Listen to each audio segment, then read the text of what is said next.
days until the NFL season kicks off. And guess what? We found out today that things will kick off in Philadelphia with the defending Super Bowl champs taking on the Dallas Cowboys. The opening game between the two NFC East rivals will be held on Thursday, September 4th from the Lincoln Financial Field. In 2 games last season, the Eagles beat the Cowboys by a combined score of 75-13.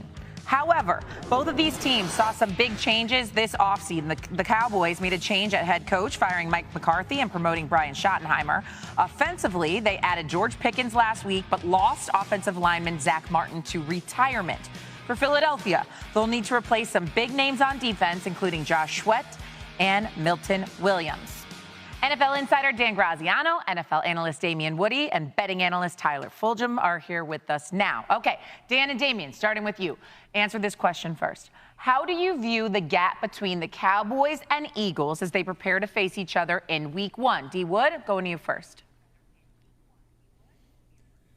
Yeah, I still look at the Philadelphia Eagles as the runaway favorite in the NFC East. Not much has changed for the Philadelphia Eagles outside of the, with Kellen Moore moving on to becoming the head coach of the New Orleans Saints, and Kevin Patullo is now the offensive coordinator. I can't imagine the scheme is going to drastically change. Obviously, every coordinator is going to throw their own flavor into what they like to call, but I mean, listen, you got Saquon Barkley, in the backfield. You got all the weapons that the Philadelphia Eagles have. They're returning 4 out of the 5 starting offensive line. Their defense is young and very talented. So for me, this is Philadelphia's division to lose. Yeah, I mean, look, Philadelphia is an incredibly high standard to hold yourself to right now. You could make a case that outside of a 6-week stretch at the end of the 2023 season, they have been the best team in football for the last 3 years. So the Cowboys are trying to catch now. Now, that said, the Cowboys did catch them and win the NFC East 2 seasons ago. And Shay, those 2 head-to-head games you mentioned both occurred without Dak Prescott, who is expected to be back and healthy for the start of the season. So when you talk about what the Cowboys have added on offense, you absolutely have to count that. George Pickens, they think, will help, obviously, at wide receiver. They think they drafted in a manner that will help them replace Zach Martin, and they believe the offense will get a boost from the return of its quarterback. He's had 6 fully healthy seasons in his NFL career. The Dallas Cowboys have won the division in 4 of those. So I think the gap, we probably forget a little bit. This is a Cowboys team that managed to win 7 games last year, even though its starting quarterback got hurt midway through. So while the Eagles are a tough team to catch, I don't think it's out of the realm of possibility that the Cowboys could close that gap.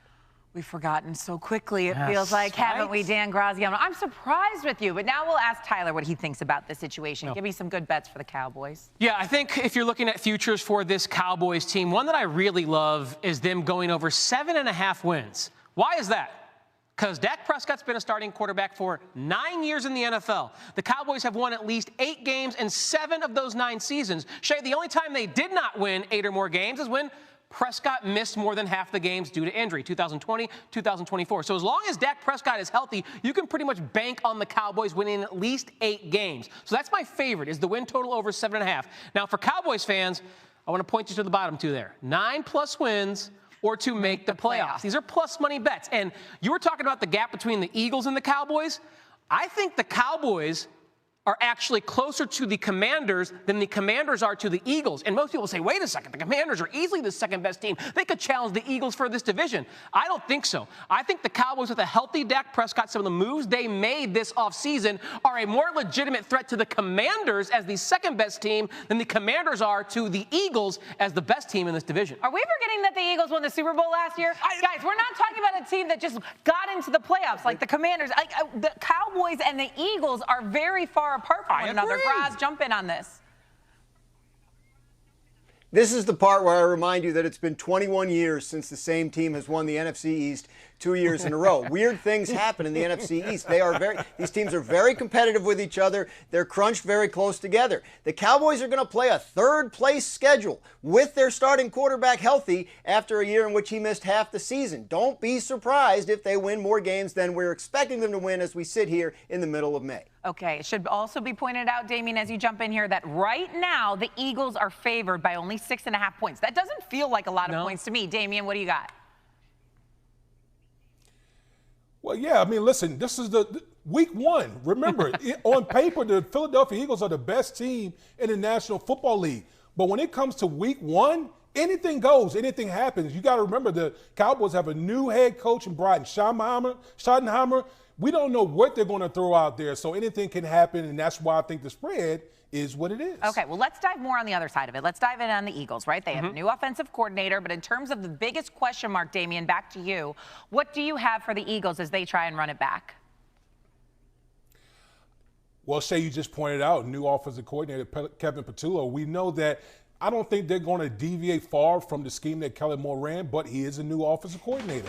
Seems like almost every year, Jalen Hurts has to deal with a new offensive coordinator. How is this coordinator going to how is the quarterback offensive coordinator relationship going to be? How is he going to call games? And how are in-game adjustments? Those are things that bears watching as we watch the Philadelphia Eagles this year. Yeah, we know they got Saquon Barkley. We know all the weapons that the Philadelphia Eagles have. But we have to watch how this offensive coordinator is going to call these games. Okay. For the record, Jalen Hurts has had 5 different offensive coordinators since he joined the Eagles. It's been a lot. But, Dan, what are you hearing about the Eagles' plans on their OC, or on their offense, I should say, with their new OC? Well, the big word you hear is continuity, and they believe that, Kevin Patullo, who worked very closely with Kellen Moore last year and has worked with Nick Sirianni for quite a number of years, will be able to, keep things largely the same. The personnel very much the same on the offensive side of the ball in terms of players for the Eagles. A lot of change on defense, not so much on offense. So there are questions. It's a first-time play caller. What will he be like as a play caller? Although he should probably call this one a lot where Saquon runs for 70 yards. That's a good play that he should be able to lean on. But this was an excellent running team last year. Historically great rushing attack.